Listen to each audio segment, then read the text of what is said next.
Hello anime lovers, तो कैसे हो। आज हम एक्सप्लेन करने जा रहे हैं एक एनिमे को जिसका नाम है फेट स्टे नाइट। अगर आपने हमारे चैनल को सब्सक्राइब नहीं किया है तो अभी सब्सक्राइब करें और वीडियो को लाइक करें। अब चलते हैं एक्सप्लेनेशन की ओर।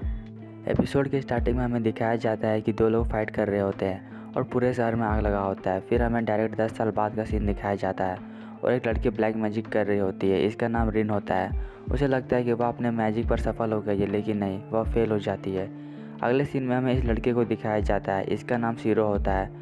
वह घायल होता है, तब उसके सामने ये आदमी आता है और सीरो को हॉस्पिटल ले जाता है। जब सीरो की आंखें खुलती है तो वह अपने आप को एक यंग मैन के रूप में पाता है। असल में यहाँ टाइम लैप्स हुआ है और उसके सामने साकुरा होती है, यह लड़की, और ये रिन की बहन है। वह सीरो को अपना सीनियर समझती है।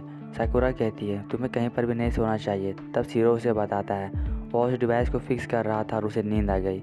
फिर वह कहता है, मैं जाके ब्रेकफास्ट बना देता हूँ, लेकिन साकुरा उसे मना कर देती है। वह बताती है कि सुबह का सारा काम उसने कर लिया है और वहाँ पर फूजी आने वाले, यानी कि उनकी टीचर। वहीं दूसरी ओर सीरो का कपड़ा गंदा होता है तो वह उसे धुलने के लिए डाल देता है, क्योंकि अगर फूजी उसे ऐसे देख लेगी तो वह उस पर चिल्लाएगी। असल में फूजी सीरो को अपना छोटा भाई समझती है, क्योंकि उसके पिता के गुजर जाने के बाद फूजी ने ही उसका देखरेख किया है। फिर हमें बताया जाता है कि सीरो के पिता के मरे हुए 5 साल हो गए हैं और उनका कोई भी रिश्तेदार नहीं है। तो जितना भी सामान है उनके पास, अब वह सारा कुछ सीरो का हो गया है और इसका देख रेख यह बूढ़ा आदमी करता है। वैसे भी सीरो इनका अपना बेटा नहीं है, ये अडॉप्टेड है। फिर हमें फूजी को दिखाया जाता है। यह उस बूढ़े आदमी की पोती होती है जो कि सीरो को चिल्ला चिल्ला कर बुला रही होती है। सीरो उसके पास पहुंचता है, तब फूजी उससे कहती है, तुम्हें अपनी बड़ी बहन को इतना इंतजार नहीं कराना चाहिए। फिर सीरो वहाँ बैठता है, तब साकुरा उसे सूप देती है। इसी बीच हमें पता चलता है कि फूजी ने सीरो के डैड से प्रॉमिस किया था कि वह उसकी ध्यान रखेगी, बिल्कुल अपने बच्चे की तरह। लेकिन यह सब बात सीरो इग्नोर करता है। तब फूजी उस पर चिल्लाती है। इसके बाद फूजी भागते हुए स्कूल की ओर जाती है, क्योंकि उसे बच्चों का टेस्ट लेना था और वह लेट हो गई। वहीं दूसरी ओर सीरो और साकुरा प्लेट साफ कर रहे होते हैं। तभी टीवी पर न्यूज़ दिखाया जाता है, गैस लीक होने से लोगों पर प्रभाव पड़ा। फिर वे दोनों स्कूल की ओर निकल पड़ते हैं। तभी हमें पता चलता है कि साकुरा असल में सीरो के दोस्त की छोटी बहन है और जब वह इंजर्ड था तब साकुरा ही उसके लिए खाना बनाया करती थी।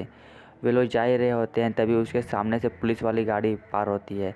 तब सीरो उससे कहता है, चिंता मत करो, ये सब आम बात है। फिर वह स्कूल पहुंचता है। रियोडो उससे पूछता है, क्या तुम इस हीटर को ठीक कर पाओगे। सीरो उससे कुछ समय मांगता है। वह हीटर को टच करता है और उसके अंदर तक देख लेता है कि क्या खराबी है। फिर वह उसे ठीक कर देता है।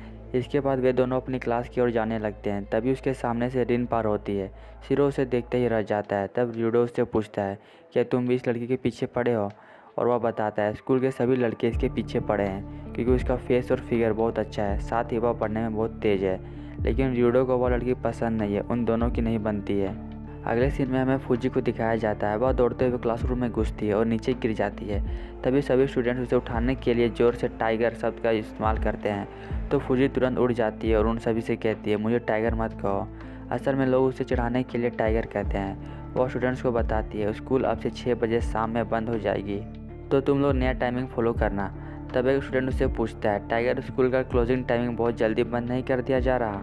इस बात पर उसे गुस्सा आता है और वह उससे कहती है, मुझे दोबारा टाइगर मत कहना।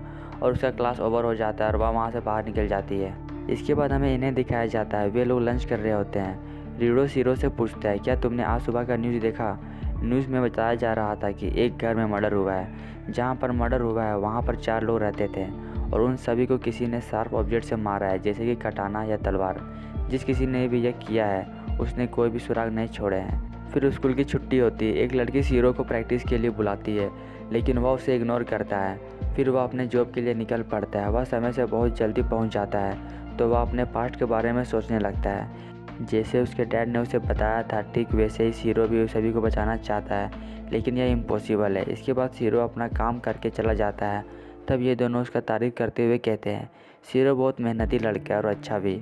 इसके बाद सीरो उस रास्ते से गुजरता है जहाँ पर मर्डर होता है। उसे लगता है कि इतनी रात इस रास्ते में कोई नहीं मिलेगा, लेकिन उसे एक लड़की मिलती है और वह उसे कहती है, तुम भी मारे जाओगे, और वह अचानक गायब हो जाती है। फिर सीरो घर पहुंचता है। रात को घर लेट आने से फूजी उस पर चिल्लाती है। तब सीरो कहता है, मैं कुछ काम में फंस गया था। फिर फूजी साकुरा को बताती है, बचपन में सीरो का सपना था मसीहा बनना और उसे इस बात से चिंता नहीं थी, लेकिन अब भी वह मसीहा ही बनना चाहता है। सीरो उसे रोकते हुए कहता है, आप ये सब बातें किसी को भी नहीं बता सकते। फिर उसकी नज़र उस पोस्टर पर जाती है। असल में इस पोस्टर को फूजी ने बनाया था और वह उसे इसे देना चाहती थी। तब शीरो उस पोस्टर को उससे छीनता है और फूजी पर अटैक करता है, लेकिन फूजी दूसरा पोस्टर लेती है और उसके सिर पर मारती है। तब हमें पता चलता है कि फूजी एक केंडो प्लेयर है। शीरो को इस बात से प्रॉब्लम नहीं थी, लेकिन उसके अंदर जो स्टिक रखा है उससे इसको बहुत बुरा लगा। तब उसे पता चलता है कि ये स्टिक नहीं बल्कि शीट मेटल है। इसके बाद फूजी और साकुरा अपने घर की ओर निकल पड़ते हैं। फिर हमें बताया जाता है कि शीरो के पास कुछ ऐसी एबिलिटीज है जिससे कि वह किसी भी ऑब्जेक्ट का मटेरियल पता कर सकता है उसे छूकर। और हमें इसके पास्ट के बारे में बताया जाता है। उसके पिता एक जादूगर थे और वह उसे हीरो मानता था, लेकिन यह खूबी शीरो के पास नहीं है और वह उसकी जैसा बनना चाहता है। इसके लिए उसे बहुत मेहनत करनी पड़ेगी। फिर उसे एक बात याद आती है जो कि उसके पिता ने कहा था, मैजिक के साथ संघर्ष भी आता है, तो इसलिए किसी को यह दिखाना मत। और उसका मानना था कि मैजिक को दूसरे के भलाई के लिए इस्तेमाल करो, ना कि अपने फ़ायदे के लिए। उसी दिन से शीरो ने कसम खा लिया था कि वह दूसरों का जान बचाएगा और मसीहा बनेगा।